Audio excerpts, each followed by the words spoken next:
Aleluia, com muito louvor, com muito louvor, com muito louvor, com muita glória ao Senhor. Aplauda ao Senhor nesse momento, com muito louvor nos seus lábios. Aleluia, glória ao nome do Senhor. Nosso primeiro culto de cura e libertação. Quero dizer para você que Deus tem uma palavra ao seu coração nessa noite, amém, irmãos? Deus tem uma palavra aos nossos corações nessa noite. Culto de cura, culto de milagres. Eu pergunto para você, quanto vale o seu milagre? Abra comigo a palavra do Senhor no Evangelho que escreveu Mateus, capítulo 15, verso 21. Maravilha, glória a Deus por essa equipe, por esse time de louvor. Deus abençoe poderosamente o nosso time de louvor. Mateus 15, 21. A minha Bíblia é Almeida Revista e Atualizada. Lembrei de novo do curso. Diz assim a palavra do Senhor: partindo Jesus dali, retirou-se para os lados de Tiro e Sidom. E eis que uma mulher cananeia que viera daquelas regiões clamava: Senhor, filho de Davi, tem compaixão de mim. Minha filha está horrivelmente endemoniada. Ele, porém, não lhe respondeu palavra. E os seus discípulos, aproximando-se, rogaram-lhe: despede-a, pois vem clamando atrás de nós. Mas Jesus respondeu: não fui enviado senão as ovelhas perdidas da casa de Israel. Ela, porém, veio e o adorou, dizendo: Senhor, socorre-me. Então ele, respondendo, disse: não é bom tomar o pão dos filhos e lançá-lo aos cachorrinhos. Ela, contudo, replicou: sim, Senhor, porém os cachorrinhos comem das migalhas que caem da mesa dos seus donos.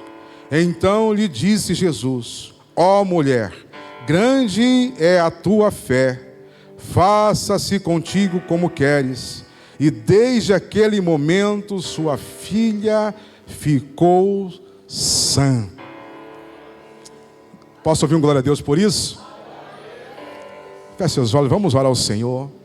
Senhor, nós estamos na tua presença. Nós já podemos sentir a tua presença neste lugar. Espírito Santo do Senhor, nós cremos que o Senhor já operou milagres neste lugar, nessa noite.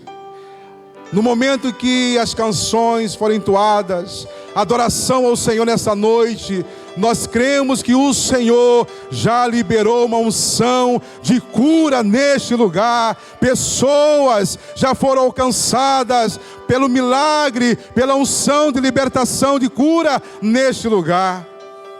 Mas nós cremos, Pai, que o Senhor tem mais curas, o Senhor tem grandes coisas para realizar nas nossas vidas nesse lugar. Cura do nosso corpo físico, cura na nossa alma. Nós cremos, ó Pai, que nessa noite pessoas sairão daqui curadas das feridas na sua alma, Senhor. Fala conosco, Espírito Santo. Continue ministrando aos nossos corações. Tenha liberdade total para ministrar, para tocar na nossa alma. Às vezes nós não temos feridas no nosso corpo físico, não temos uma enfermidade do nosso corpo físico, não tem aqui paralítico físico, mas tem muitos paralíticos emocionais.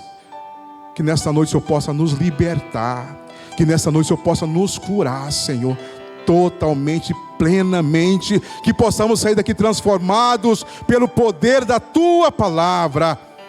Senhor, opera o teu milagre neste lugar, é o que eu te peço em nome de Jesus, amém. Poder sentar, irmãos. Queridos, é um texto bastante conhecido de todos nós,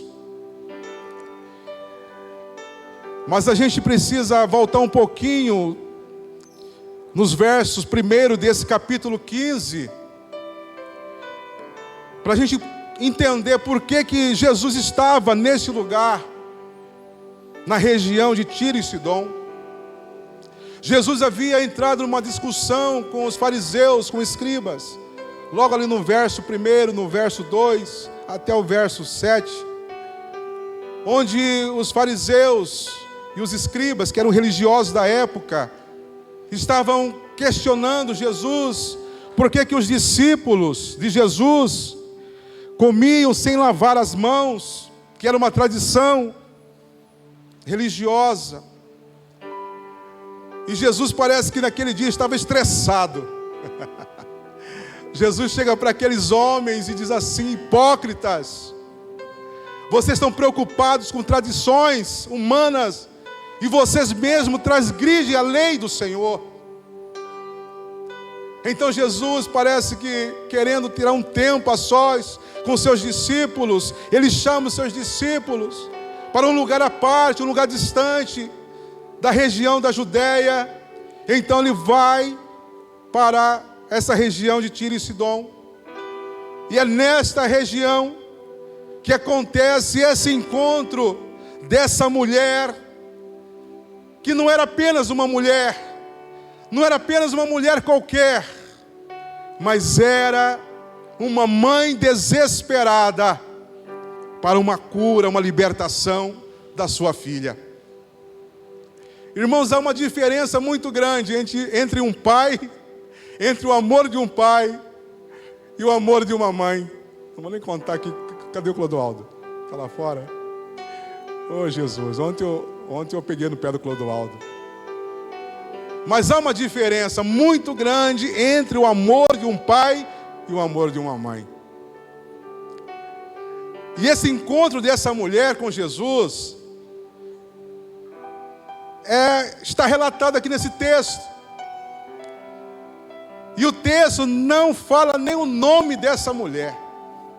Fala apenas que era uma mulher cananeia, descendente dos cananeus. Mas era uma mãe. É isso que importa para nós sabermos o que aconteceu, por que ela recebeu o seu milagre. Não importa saber o nome dessa mulher. Não importa saber a qualificação dessa mulher.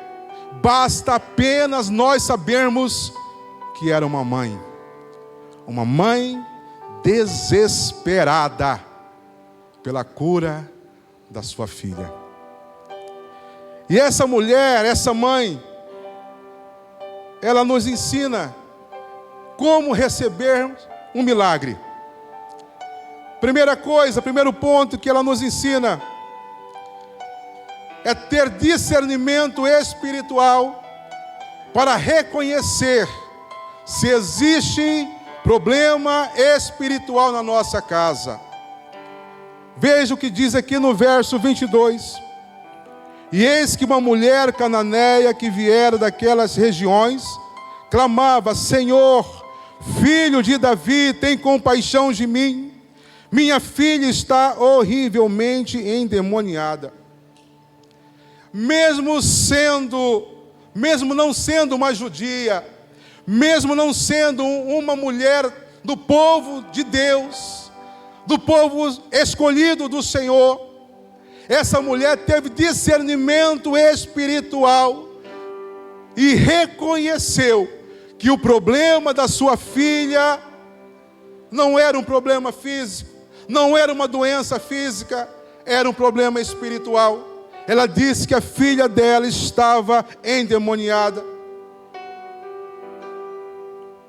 E ela então sabia que os médicos não poderiam curar a sua filha. Ela sabia que a medicina comum não poderia curar a sua filha. Ela teve o discernimento de saber que só Jesus poderia libertar a sua filha. Então o primeiro ponto, irmãos, que nós podemos aprender com essa mulher é ter discernimento espiritual. Porque muitas vezes nós enfrentamos problemas na nossa casa.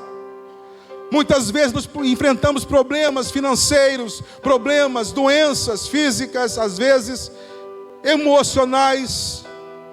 que os médicos não vão resolver, problemas no nosso casamento que psicólogo, psiquiatra não vão resolver, mas são problemas espirituais que você deve procurar ajuda espiritual para que esse problema maligno possa sair da sua vida, sair da sua casa. Mas eu quero dizer para você nessa noite que o Senhor Jesus trouxe você aqui nessa noite para expulsar todas as influências malignas que têm atuado na sua casa, e a paz voltará a reinar na sua casa, no meio da sua família, em o nome do Senhor Jesus. Segunda coisa que nós podemos aprender com essa mulher é tomar iniciativa e buscar a cura, a libertação da nossa família. Essa mulher não ficou prostrada, não ficou paralisada na sua casa. Ela não ficou depressiva no quarto da sua casa, diante desse grande problema. Mas o texto diz que ela foi em busca de uma solução. Ela tomou iniciativa e foi procurar quem resolvia o seu problema, quem poderia libertar a sua filha. Muitas vezes, irmãos, o inimigo das nossas almas, ele não consegue nos atingir, porque nós somos pessoas maduras espiritualmente falando. Mas o inimigo muitas vezes atinge nossos filhos por falta de maturidade espiritual, por falta de discernimento espiritual. Por isso, irmãos, nós devemos cobrir os nossos filhos com oração, com jejum. E às vezes, o que acontece muitas vezes é que nós não priorizamos as coisas do Senhor. Às vezes nós deixamos nossos filhos em casa, assistindo televisão, mexendo no celular, e não os trazemos na casa do Senhor para receber uma palavra do Senhor, uma palavra que liberta, uma palavra que cura. Nós deixamos nossos filhos na nossa casa. Porque ele não quis vir na igreja hoje. Porque ele não estava bem, ele preferiu ficar em casa. Como se os nossos filhos, ele tem opção de escolher ficar em casa. E eu pergunto para você, irmão, o seu filho, ele tem opção de ir para a escola? Eu pergunto para você, o seu filho tem opção de tomar banho ou não tomar banho? O seu filho tem opção de escovar os dentes ou não de escovar os dentes? O seu filho tem opção de se alimentar ou não? E por que que o seu filho tem opção de vir à igreja e de receber uma palavra que liberta, que cura, que restaura? Muitos filhos hoje estão aprisionados emocionalmente, espiritualmente, porque os pais têm sido omissos, não têm priorizado as coisas de Deus. E eu creio, irmãos, que essa mãe, ela procurou os recursos em todos os lugares possíveis e não encontrou resposta. Talvez essa mulher já estava no seu limite físico e emocional, mas mesmo assim ela não desistiu de procurar a cura, a libertação para a sua filha. Ela não desistiu do seu milagre, que era a cura, a libertação da sua filha. E nós, irmãos, nós temos a tendência de desistir com muita facilidade daquilo que nós buscamos, daquilo que nós esperamos. Mas ela nos ensina que quando buscamos a pessoa certa, que é Jesus Cristo, e com humildade e insistência e perseverança, o milagre acontece nas nossas vidas.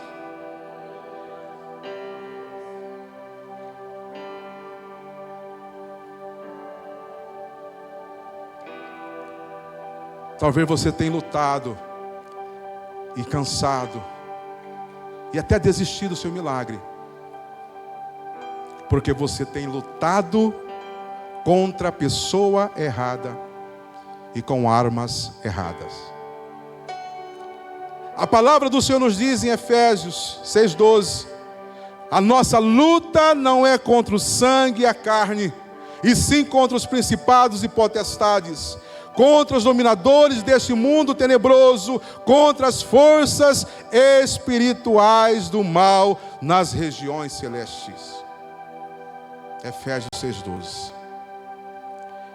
E o que acontece muitas vezes é que nós lutamos contra pessoas e lutamos com armas erradas. Em terceiro lugar, ela sabia quem era Jesus. No verso 22 ela disse: filho de Davi. Essa mulher, mesmo não sendo judia, conhecia a história de Jesus. Sabia que o verdadeiro Messias era descendente de Davi. Irmãos, talvez a necessidade dessa mãe a levou a estudar as escrituras sagradas dos judeus, que era a Torá.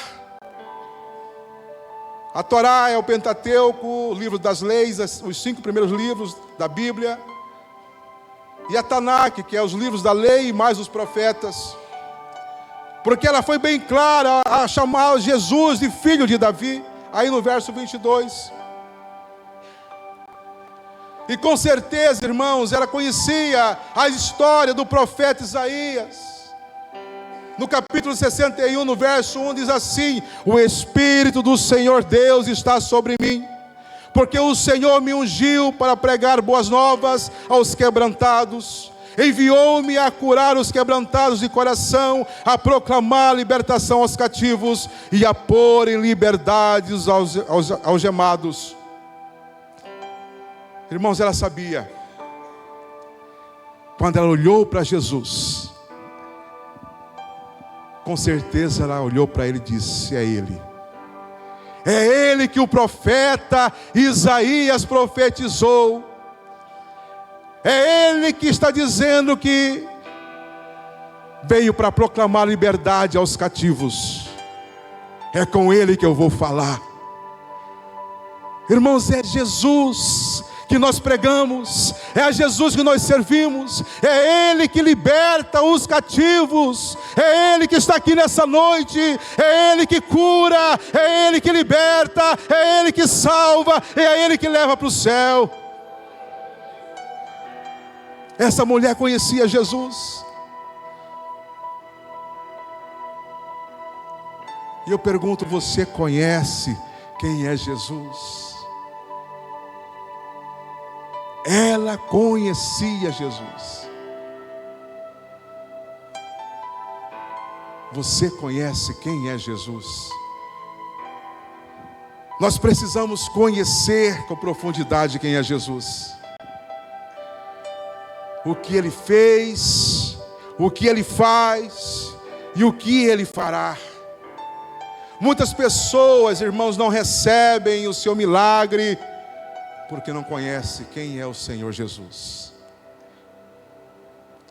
O próprio Jesus diz em Mateus 22, 29: errais não conhecendo as Escrituras, nem o poder de Deus. Mateus 22, 29. Ele disse essa frase para os fariseus também. E nós muitas vezes erramos porque não conhecemos as Escrituras e nem o poder de Deus. Nós precisamos entender que o nosso Deus é um Deus que não mudou. Ele continua sendo um Deus onisciente, que sabe de todas as coisas. O nosso Deus é um Deus onipresente, que está presente em todos os lugares que é necessário que Ele esteja. O nosso Deus é um Deus onipotente, que pode todas as coisas. A Bíblia diz que não há nada demasiadamente impossível para o Senhor. Ele pode curar você esta noite. Ele pode libertar você esta noite.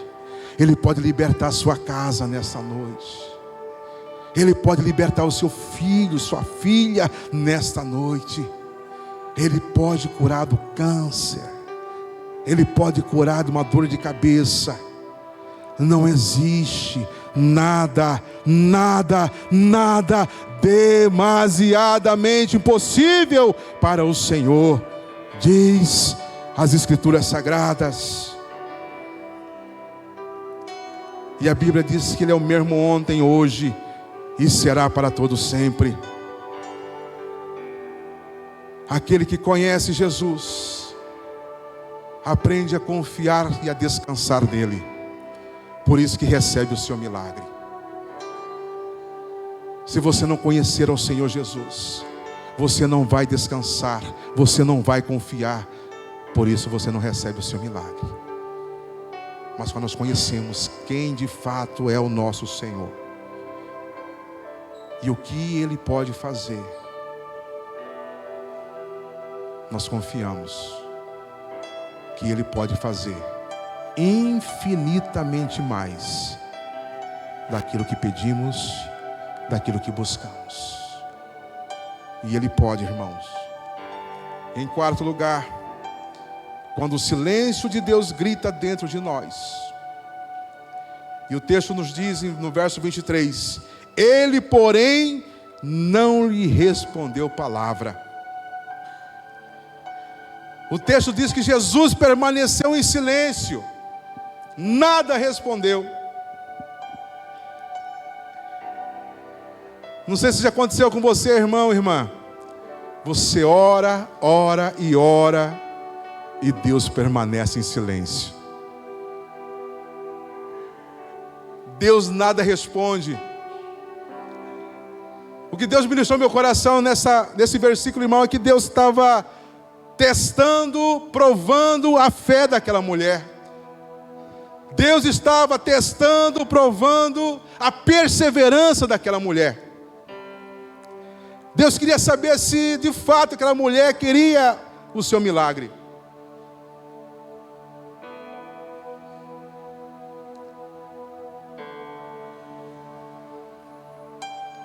Deus queria saber, irmãos, que se aquela mulher,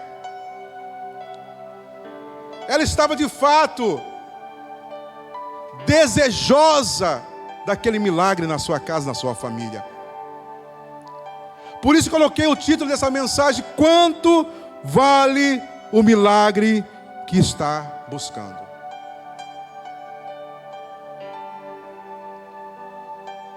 Quanto vale o seu milagre?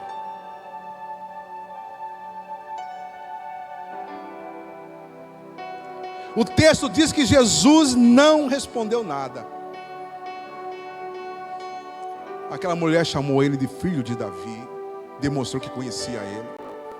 Aquela mulher continuou andando atrás dele, clamando a ele. Jesus não parou para ouvi-la. Jesus não respondeu nada.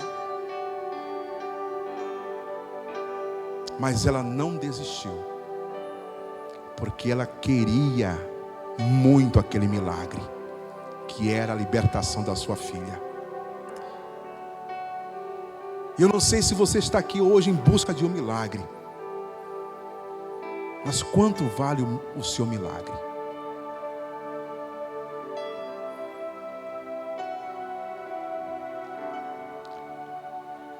Para aquela mulher cananeia, aquela mãe,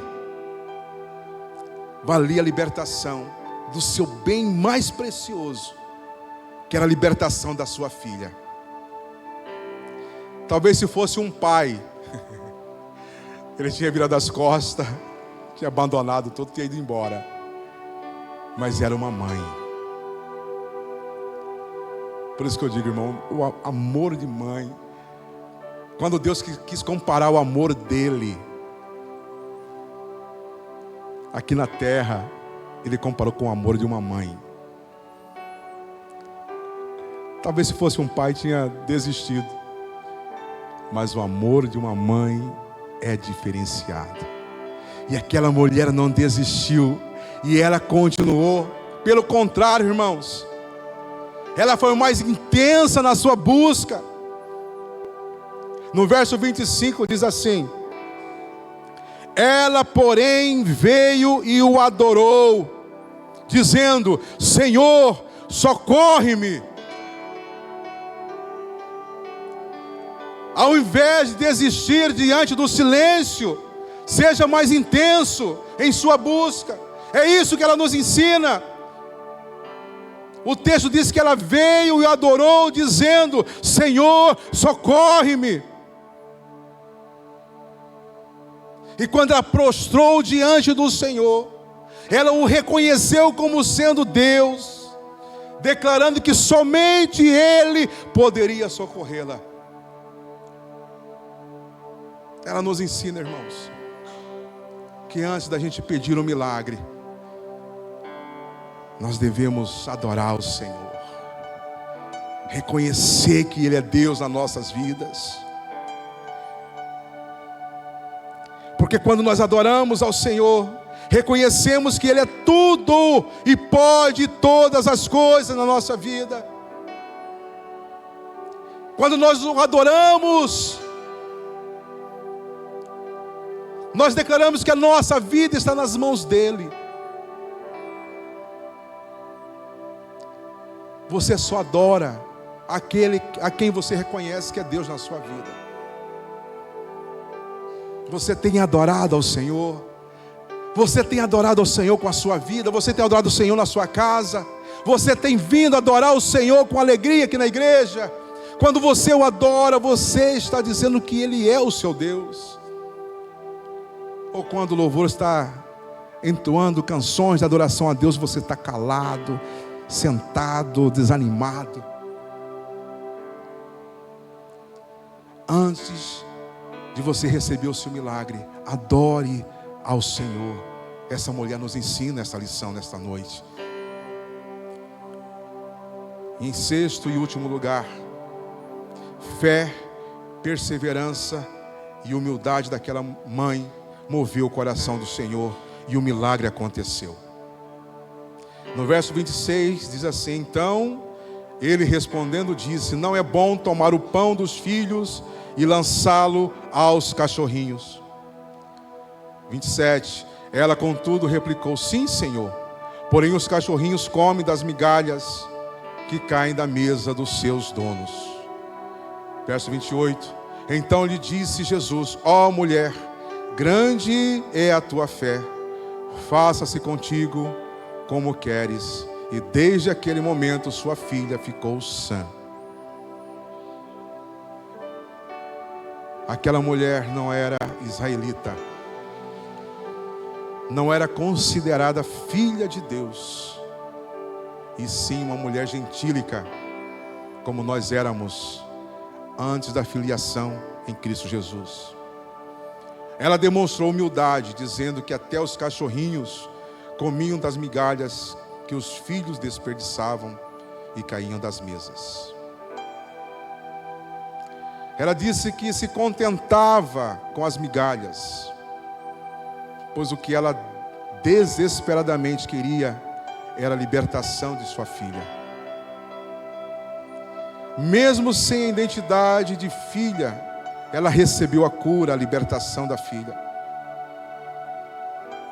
Para Jesus, irmãos, um milagre como aquele, a libertação daquela moça, não sei a idade, era algo simples, algo insignificante, era como uma migalha. E se ela, não sendo filha de Deus, recebeu o milagre, imagine o que Deus pode fazer por você, que é filho, que é filha de Deus. Ele tem um milagre para a sua vida. O que te falta muitas vezes é usar da prerrogativa, do direito que você tem de filho e filha de Deus. Você é filho e filha de Deus. Use do seu direito de filho e filha de Deus. Mas como eu disse, irmãos, existem problemas nas nossas vidas. Problemas que nós enfrentamos na nossa casa, na nossa família, com nossos filhos. Vários tipos de problemas que nós pensamos que a vida é assim mesmo, não é. São problemas espirituais que acontecem conosco, que nós precisamos nos posicionar. Nós precisamos buscar a Jesus, para que haja libertação na nossa casa, na nossa família. Precisamos ser perseverantes como esta mãe. Não podemos desistir da nossa casa, da nossa família. Não podemos desistir dos nossos filhos. Não podemos desistir das bênçãos que Deus tem reservado para nossas vidas. Deus tem bênçãos para nós. Deus tem bênçãos para nossas vidas. Deus tem bênção para nossa casa, para nossa família, para nossos filhos. Não se conforme. Faça como essa mulher, não se conforme. Persevere, continue. Quanto vale o seu milagre? Quanto vale o milagre da sua casa, da sua família? Para essa mulher valia tudo, que era a libertação da sua filha.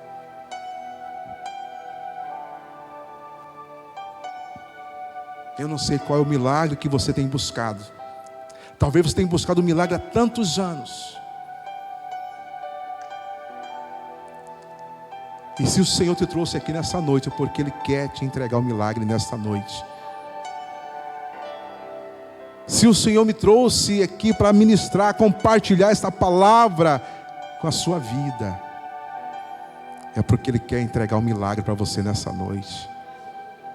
Agora depende de você se posicionar, perseverar, se humilhar, não desistir, adorar o Senhor, se prostrar na presença dEle. Essa mulher não conhecia direito Jesus como nós conhecemos. Nós já ouvimos falar de Jesus, irmãos. Quantas vezes, quanto tempo.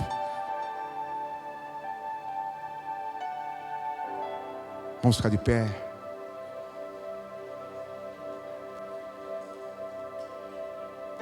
Ela, porém, veio e o adorou.